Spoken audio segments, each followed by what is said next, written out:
Did you know that before Italy was even a unified country, it was already making philatelic history? One tiny piece of paper, printed in black ink, worth just a few cents, would go on to become one of the most coveted treasures in all of stamp collecting. Today, on Stamp Vault, we are diving into the fascinating story behind Italy's very first stamp. On January 1st, 1851, a small piece of paper went into circulation that would challenge our very understanding of national borders. At that moment in history, the unified nation-state of Italy did not exist. Instead, the Italian peninsula was a fragmented collection of separate kingdoms, duchies, and territories, each operating under its own laws, currencies, and rulers. This first adhesive stamp was actually commissioned and issued by the Kingdom of Sardinia, a powerful northern state ruled by the House of Savoy. It was the brainchild of Count Camillo Cavour, a visionary politician who pushed a sweeping postal reform bill through the subalpine parliament in late 1850. Cavour recognized that a modern economy required a fast, prepaid postal network to replace the chaotic and expensive system of collecting cash upon delivery. When the stamp debuted, the proclamation of a unified Kingdom of Italy was still a full decade away, not arriving until March 17, 1861. This 10-year gap represents the central paradox that makes the artifact so fascinating to historians and collectors alike. It is a physical object that successfully captured the visual identity of a nation before that nation was even born. For collectors, this represents the true magic of philately. A simple rectangular scrap of paper, measuring just a few millimeters across, became an active participant in the complex process of nation building. It carried the royal likeness of Victor Emmanuel II across borders that would soon dissolve, serving as a quiet herald of the political transformation that lay just over the horizon. In 1851, the Italian peninsula was a patchwork of rival territories. To the south lay the Kingdom of the Two Sicilies, across the centre the Papal States, and in the north, Austrian-ruled Lombardo-Venetia. Travel and communication across these borders required dealing with different currencies, customs, and highly inefficient mail networks. Sending a letter across Italy meant relying on an outdated system where recipients paid cash upon delivery, a process that frequently ended in refused mail and lost revenue. Count Camillo Cavour, serving as Sardinia's Minister of Finance, saw this administrative chaos as an obstacle to economic progress. He recognized that physical infrastructure and administrative reform had to precede political change. By introducing prepaid postage, Cavour did not just copy a British administrative trend, he established a uniform standard across Sardinia's territories, which stretched from the island of Sardinia to Piedmont, Savoy, and Nice. This administrative system turned the stamp from a simple receipt into an instrument of state authority. Long before soldiers marched to unify the peninsula, this small piece of adhesive paper began standardizing daily transactions, quietly showing how a modernized bureaucracy could bind a divided region together. The visual identity of this landmark issue relies on a striking, deliberate restraint. At its center is the profile of King Victor Emmanuel II, a clean portrait that defines the stamp's commanding presence. Unlike the highly decorative, ornate stamps of other European empires, this design favors a disciplined, understated elegance.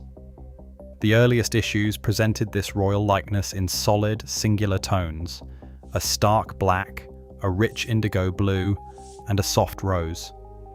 There are no elaborate frames, no sprawling country names, and no unnecessary flourishes to distract the eye. This minimalist composition projected a quiet, unmistakable authority across the peninsula.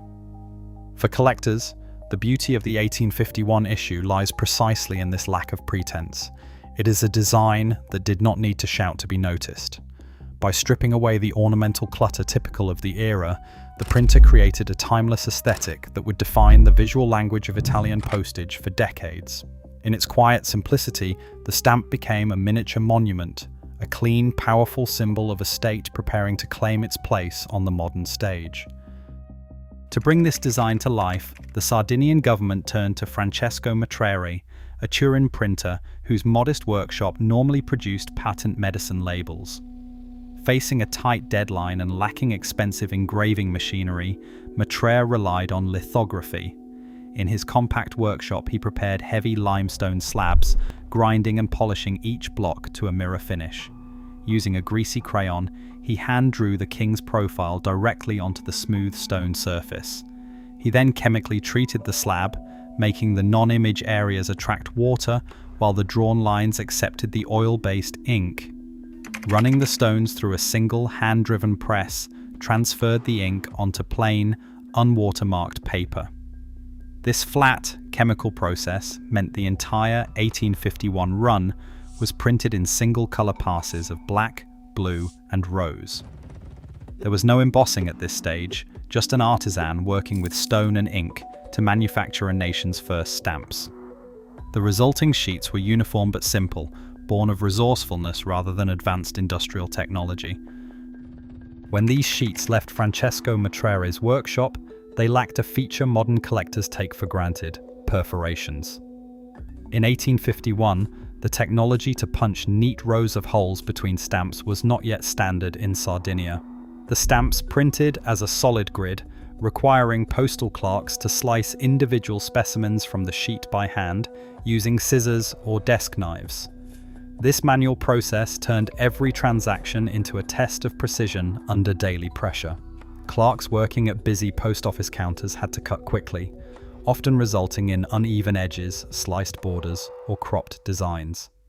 Finding an example today, with generous, even margins on all four sides, is incredibly difficult. For philatelists, this physical reality elevates the stamp to a handcrafted artifact. Each clean margin represents a moment of careful focus by an unknown clerk over a century and a half ago, bridging the gap between mass utility and individual touch. Most of these stamps were pasted onto daily mail and discarded, making survivors incredibly scarce. Of the original print run of just over 6,800, only 141 unused examples of the 20 centesimi blue are known to exist today. When one of these survivors surfaces, it triggers an intense, high-stakes forensic investigation. Experts scrutinize the paper's handmade rag fibers, search for minute plate flaws in the king's portrait, and verify the chemical signature of the remaining gum. Provenance records, such as certificates signed by the legendary philatelist Alberto Diana, serve as the ultimate title of nobility. This intense scrutiny explains why the market reacts with such fervor. In a November 2024 auction, a signed 5 centesimi specimen estimated at just 300 Swiss francs sparked a fierce bidding war that ended at 3,400. Collectors treat these tiny pieces of paper as sovereign deeds to a nation's birth. This tiny 3-colored issue did more than establish a postal system. It created the aesthetic blueprint for an entire nation's future identity. When the unified Kingdom of Italy released its first national stamps on February 1, 1862, the lineage of the 1851 design became instantly clear. Designers preserved the clean typography, the disciplined layout, and the dignified profile of Victor Emmanuel II. For decades, subsequent Italian stamps carried these exact design choices forward, turning a regional administrative tool into a permanent national symbol. This modest scrap of paper, measuring just a few millimeters across, ceased to be just a local curiosity. It is remembered today as the opening chapter of a grand national stamp tradition, a silent witness that helped draw the map of a unified country. Subscribe for more incredible stories from history. Today, this fragile scrap of paper remains a living witness to a nation that had yet to be born. That is the true magic of philately, where a tiny relic holds an entire country's destiny. Subscribe for more stories of history's greatest treasures.